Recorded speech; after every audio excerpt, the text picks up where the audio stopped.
All right, folks, Sunday morning once again. It's now 9 a.m. Kind of rocking and rolling here this morning.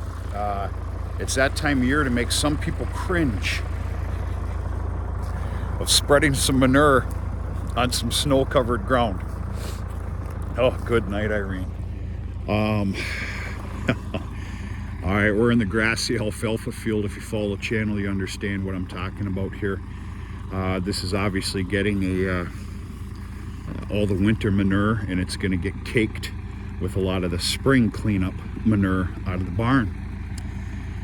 In fact, all manure is going on this property from the farm, unless, of course, if the snow gets too stinking bad out here, which it has a tendency to do so.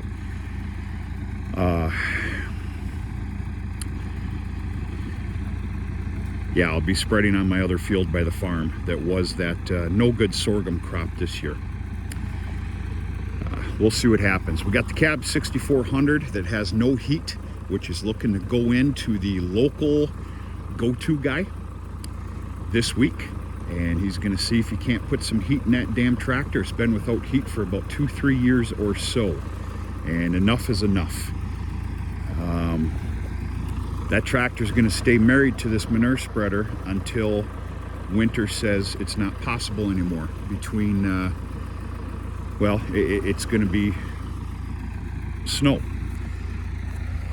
Then therefore I'll hook up the 6150M to the tractor. There is a point to where if the snow gets so deep, you can't spread manure. We choose not to. It plays hell on the undercarriage of that manure spreader. Doesn't matter what kind of tractor you have hooked up to it, you're going to do damage. And if that's the case, we shovel out a big circle somewhere. It'll be a field close to the farm, and it just gets simply, unfortunately, stockpiled. That's had to happen many years. There's many years where it didn't have to. We'll see what happens. I'm not for certain what I'm going to do with this field just yet. I will tell you that I'm leaning towards sorghum. Dad has taken on the responsibility, because he's a hell of a lot better at it than I am, of being the moldboard plowman for this chunk of property this spring when the ground is sufficient to do so. And we're going to go from there.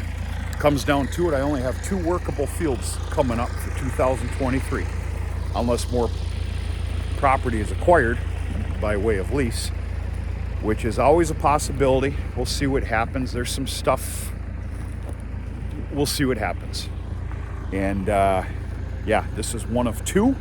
The other one I can quite simply chisel plow, and we're gonna go from there. I've got a nice Sunday morning breakfast and a hot cup of coffee calling my name, so we're going to get this show on the road here.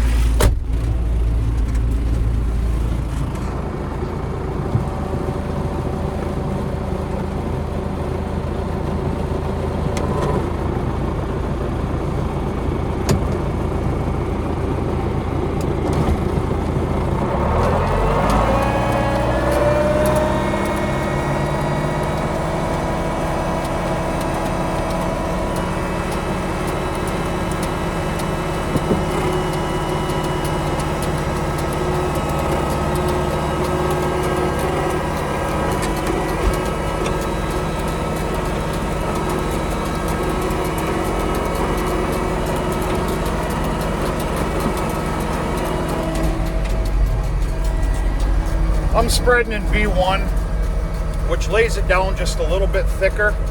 That's okay, because this is going to get moldboard plowed. Obviously, this is, some pretty tough sod here. Has been for, 9 years or so. So, yeah, I'm putting it down a little bit thicker because I can. I don't know how else to put it. I made a comment about how it can get real bad out here. Well, it can. I've got a pile of feed source out here. It doesn't matter what conditions it is out here, I'm going to have to keep it clean. And fact, this week with this nice mild weather that we have, I'm going to work in the machine shed and getting the big 3-point hookup John Deere snowblower out, which I hate to even think about, but that's what's going to happen if we get, so to speak, landlocked out here. I have to get out here. Period. End of damn story. So we'll see what winter's going to bring.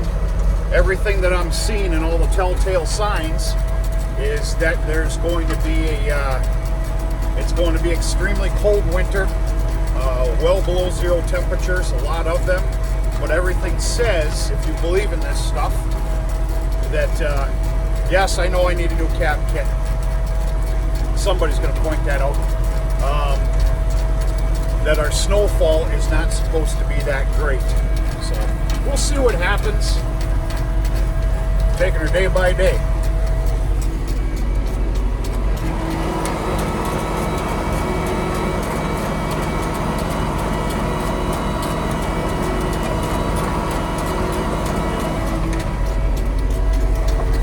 Gotta go, folks. Gotta clean this out here in just a second or two. And we're going to talk to you sooner or later.